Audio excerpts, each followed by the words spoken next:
जय श्री राम। बहुत स्वागत है आपका आपके अपने इस बेहद खास प्रोग्राम में। मैं हूं आपके साथ आचार्य राज मिश्रा। प्रति माह आपके लिए महत्वपूर्ण जानकारियां लेकर के आता हूं और इस माह भी वही महत्वपूर्ण जानकारी आपके लिए लेकर के उपस्थित हूं।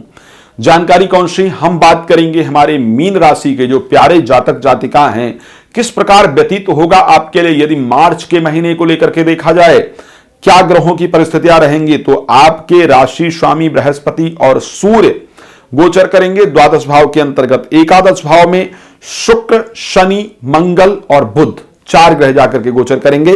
राहु तीसरे भाव में, केतु नौवें भाव में। अब देखिए क्या परिस्थिति इनकी बनने वाली है, बहुत ध्यान से सुनिए और बहुत अच्छे से आपको बताना चाहता हूं मैं। राशि स्वामी का द्वादश भाव में जाकर के गोचर करना, साथ में खष्ठे सूर्य का गोचर करना। भाई स्वास्थ्य को लेकर के परिस्थिति तो अच्छी नहीं है, इसलिए हेल्थ पर इस माह प्रॉपर ध्यान रखिएगा।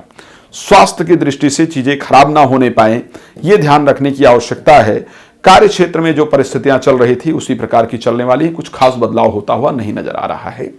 लेकिन सूर्य जो है वो 14 अप्रैल को आपके राशि में आ जाएंगे। 14 अप्रैल को ये जब आपकी राशि में आएंगे, क्रोध में आपकी अधिकता होगी, क्रोध बढ़ेगा।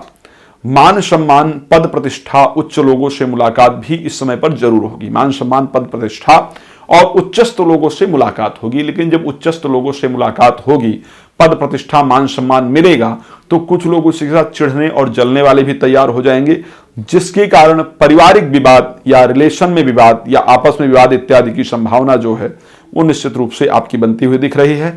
जब भी अहंकार इत्यादि उत्पन्न हो तो अपने आप को डाउन टू अर्थ लेकर के आइए और सूर्य को जल देना प्रयास कीजिए। और याद कीजिए कि जिस पेड़ पर फल लगता है वो पेड़ सदैव नीचे झुकता है। इस संसार में कोई भी अपने आप को गलत मानने को तैयार नहीं होता, तो किसी ऐसे व्यक्ति से बहस करने की कोशिश नहीं कीजिएगा जो अपने आप को कभी गलत माने ही नहीं। ठीक है, बहस होता है तो ठीक है भाई, तेरा गधा आगे मेरा घोड़ा पीछे, बात खत्म है। नहीं, क्यों किसी से बहस किया जाए। तो इस थ्योरी को प्रॉपर ध्यान रखिएगा। और उसके साथ चतुर्थ 11वें भाव में शुक्र, मंगल, बुध, शनि चार ग्रहों का जो गोचर है उसमें आपके भागेश मंगल उच्चस्थ हो जाएंगे, तो लक का सपोर्ट मिलेगा। धन लाभ का सुंदर अवसर, धन का बहुत अच्छा अवसर आपको इस माह प्राप्त होता हुआ दिख रहा है। एक अच्छे लाभ के संकेत होंगे। प्रॉपर्टी खरीदना बेचना चाहते हैं तो इस माह कर लीजिएगा, प्रॉपर्टी से भी सुंदर लाभ इस माह मिलता हुआ दिख रहा है। माता के पक्ष से यानी मामा पक्ष इत्यादि में धन फंसा हुआ है या वहां से प्रॉपर्टी इत्यादि मिलना है तो उसका भी इस महीने संयोग दिख रहा है। भूमि का या वाहन का, गाड़ी वगैरह खरीदना चाहते हैं तो इस माह उसके भी सुंदर संयोग दिख रहे हैं। लेकिन 6 मार्च को जो बुध हैं वो द्वादश भाव में गोचर करने चले जाएंगे। तो जब 6 मार्च को 4th हाउस का स्वामी द्वादश भाव में गोचर करने जाएगा, 7th का स्वामी द्वादश भाव में गोचर करने जाएगा, तो ऐसे कंडीशन के अंतर्गत जीवन साथी के साथ अलगाव की परिस्थितियां बनेंगी। तो 6 मार्च के बाद वैवाहिक जीवन में तनाव बनेगा और अलगाव की परिस्थिति बन सकती है। आपके एक्स्ट्रा मैरिटल अफेयर बनने का जो संयोग है वो यहां पर बन सकता है।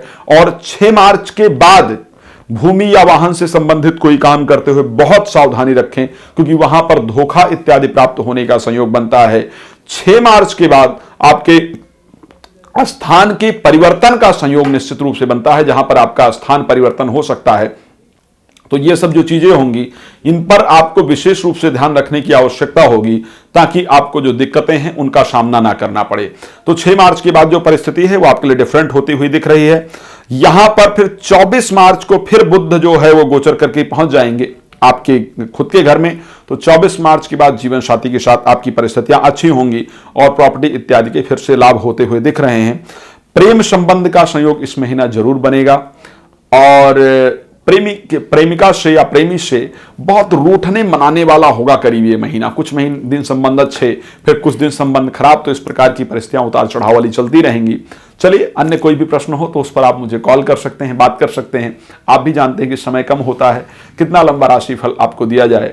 हम छोटे में सब कुछ बताने का प्रयास करते हैं, लेकिन आपको फिर जानकारी दे दूं, प्रतिदिन रात्रि को 9 बजे मैं लाइव कॉलिंग प्रोग्राम लेकर के आता हूं अपने फेसबुक पेज मानस ज्योतिष ज्ञान पर। दोपहर को 12 बजे लाइव कॉलिंग प्रोग्राम, जहां आप मुझे कॉल कर सकते हैं और डायरेक्ट मुझसे बात कर सकते हैं और अपनी आवाज को सुन सकते हैं। और हर प्रकार की सटीक जानकारी, प्रतिदिन नए टॉपिक पर चर्चा, ये सब कुछ आपको मिलता है। तो आप मेरे साथ लाइव कार्यक्रम में जुड़ सकते हैं, बातचीत कर सकते हैं। जय श्री राम, बहुत धन्यवाद।